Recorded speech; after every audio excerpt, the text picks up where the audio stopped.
दोस्तों, पीओके को वापस लाने की जो मुहिम है उसमें भारत ने वार छेड़ दी है। बता दें कि अब समुद्री वार भारत ने छेड़ दी है और समुद्र की तरफ से जंगी जहाज पाकिस्तान के करीब पहुंचाए गए हैं। बता दें कि दोस्तों, पीओके को वापस लाने के लिए अब भारत की तीनों सेना, थल सेना, वायुसेना और नौसेना, यानी कि तीनों सेनाओं ने अब कमर कस ली है कि वह पाकिस्तान को घुटने टिकाकर पीओके को भारत का हिस्सा बनाएगी। आपकी क्या राय है इस पर कमेंट सेक्शन में जरूर बताइएगा और भारतीय सैनिक भाइयों के लिए आप कमेंट बॉक्स में जय हिंद जरूर लिखिएगा। दोस्तों, अब आपको डिटेल में बताते हैं कि पाकिस्तान के करीब जंगी जहाज कैसे लेकर पहुंची है भारतीय नौसेना, यानी कि भारतीय थल सेना। और इतना ही नहीं दोस्तों, वहां ये मिसाइलें भी दागना शुरू कर दी गई है, जिससे पाकिस्तानी सरकार भी इसमें चुप नहीं बैठी है और उसने क्या कुछ किया है यह आपको डिटेल में बताते हैं। दोस्तों, आज यह कहना बिल्कुल भी गलत नहीं होगा कि भारतीय नौसेना ने समंदर में आग लगा दी है। इस बार भारत की नौसेना ने जो ताकत दिखाई वो दुश्मनों को चैन से सोने नहीं देगी। दरअसल भारतीय नौसेना ने अरब सागर में एक जबरदस्त युद्धाभ्यास किया और अरब सागर में किया गया यह युद्धाभ्यास बहुत ही महत्वपूर्ण है। जिस तरफ भारतीय नौसेना ने अभ्यास किया वहां से कुछ ही दूर पाकिस्तान था। अभ्यास करके भारत ने पाकिस्तान को सीधी चुनौती दी है। इस युद्धाभ्यास में कई युद्धपोतों और सबमरीन्स की मारक क्षमता को प्रदर्शित किया गया। इस अभ्यास का सबसे अद्भुत नजारा तब सामने आया जब यह मिसाइल समुद्र को चीरती हुई बाहर निकली और अपने लक्ष्य को तबाह कर दिया। भारतीय नौसेना लगातार अपनी शक्ति को मजबूत करती आ रही है और हाल ही में भारतीय नौसेना ने अपने युद्धपोतों से ब्रह्मोस मिसाइल का परीक्षण किया था। भारतीय नौसेना की बढ़ती शक्ति को देख पाकिस्तान में खलबली मच गई है। दोस्तों, भारत अपनी नौसेना, थल सेना और वायुसेना के किए गए प्रदर्शनों के जरिए पाकिस्तान को यह संदेश भेजना चाहता है कि अगर उन्होंने कोई भी गलत कदम उठाने की कोशिश की तो इसका अंजाम बहुत बुरा हो सकता है। अब आपको एक और खबर बताते हैं कि कुछ दिन पहले की बात है जब पाकिस्तान ने कुछ इस तरह से किया था और भारतीय सैनिकों ने उसे कैसे मार गिराया था।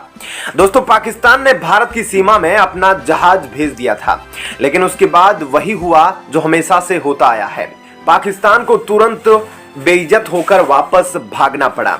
पर इन चीजों से एक बात साफ है कि पाकिस्तान साजिशें करता रहता है कि कब उसे मौका मिले वह भारतीय सीमाओं के अंदर घुसने में कामयाब हो जाए और कोई बड़ी तबाही मचा सके। पर वह यह नहीं जानता कि भारत पाकिस्तान से 4 कदम आगे की सोचता है और उसके नापाक मंसूबों को नाकाम करने की ताकत रखता है। पाकिस्तानी नौसेना का युद्धपोत आलमगीर गुजरात के तट के पास भारतीय सीमा के अंदर घुस गया था। पाकिस्तानी युद्धपोत आलमगीर जैसे ही भारत के समुद्री इलाके में घुसा तो इंडियन कोस्ट गार्ड के समुद्री निगरानी विमान डॉर्नियर ने इसका पता लगा लिया। रडार पर पाकिस्तानी युद्धपोत का सिग्नल मिलते ही इंडियन कोस्ट गार्ड सक्रिय हो गया।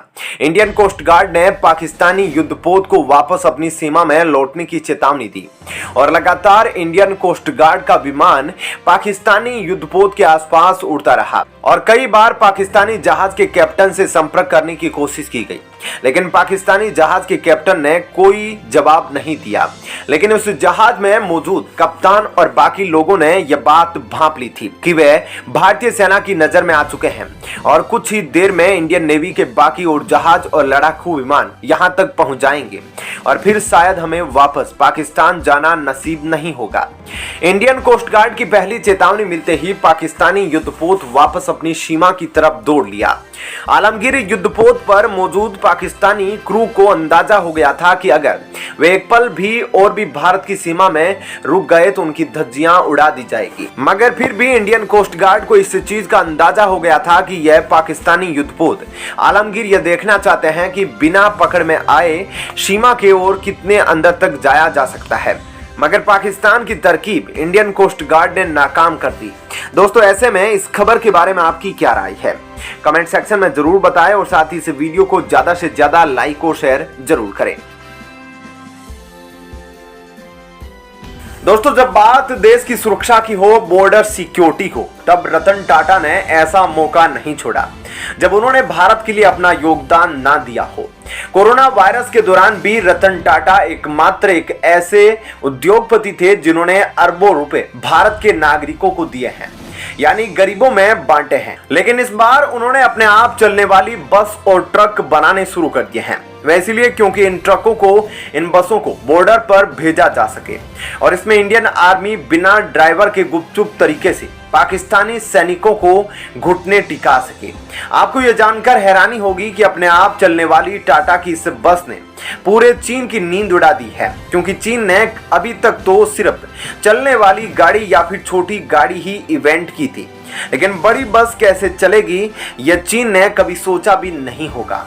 लेकिन अब रतन टाटा ने यह भारत के लिए बनाई है। आपको इस बात की खासियत बताते हैं कि टाटा की इस बस की खासियत क्या है और कैसे यह अपने आप चलेगी। साथ ही इस बस की एक खासियत बताते हैं जो भारतीय नागरिकों के लिए भी काफी बेनिफिशियल है और इस इन्वेंशन की चर्चा अब क्यों हो रही है यह भी आपको हम आगे बताएंगे। दोस्तों बता दें कि भारत में इलेक्ट्रिक बसें बनाने के लिए कई बड़ी बड़ी कंपनियों ने टेंडर अपने नाम करने की कोशिश की थी।